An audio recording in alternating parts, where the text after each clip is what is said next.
Today's readings speak about purpose. Each one of us has a purpose. Just like Jesus says, for this purpose I have come, right? Jesus discovers, he knows his purpose, and he lived out his purpose to the fullest. Likewise with St. Paul in the second reading too. He says, my purpose is to proclaim the gospel, to share the good news. This has been entrusted to me, right? This is my obligation that I have to do. So likewise, each one of us has an obligation, has a duty, has a purpose, has a mission from God to fulfill. There's a saying, your life is not about you. Your life is not about you. So we need to remember that. Our life is not about us. It is about serving God and serving others. But our culture doesn't know that. Everybody's very selfish and self-centered, self-absorbed, doing the things that they want to do, their plans, their goals, their desires. They forget that their life is not about them. It's about service, serving God and fulfilling their mission to build up His kingdom. So how do we discern our specific vocation or calling or purpose? Well, we imitate Jesus. Early in the morning before the sun rise, he went to pray by himself, went off to a secluded place when it's still dark to pray, right? How many of us do that? Get up before dawn to go off to a secluded place to be with the Father. So we need to do the same thing. And then also when we do that, we're going to see that God has blessed us.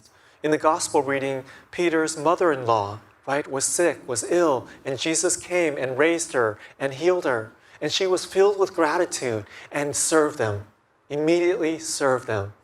So likewise, when we pray, God is going to reveal to us that we have been sick, we have needed help, we have gone astray, and He has brought us back. He has helped us. He has lifted up and restored us to life. So then with that gratitude, we're going to want to serve Him, to carry out and fulfill our mission. And the first reading also tells us that life is short, life is temporary, it is passing, it is unpredictable. We don't know when it's going to end. So that's why we need to act now. Don't waste time being selfish or superficial or worldly, but focus on your mission and live it out. And this is one way we can do this. This is what I did a few years ago.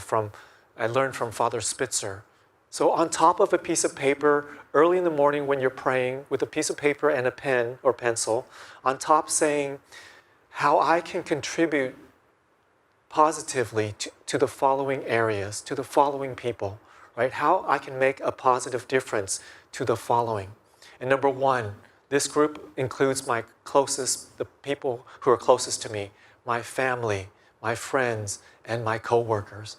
How can I make a positive difference in my family, with my friends, and at work? And then the second part is we open up the circle, make it bigger. How can I contribute to the good of my community, my parish, right? How can I do good for my community, my neighbors? And then write that down. And then the last circle is the biggest.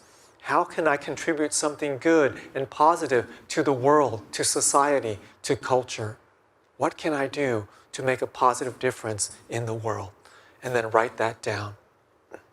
And then at the bottom of the paper, you write, for this purpose I have come.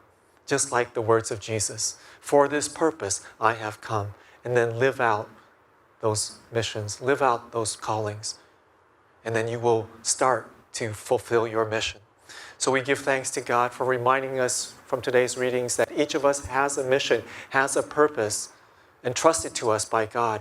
So let us discern like Jesus and St. Paul, and then live it out for the glory of God and the sanctification of souls.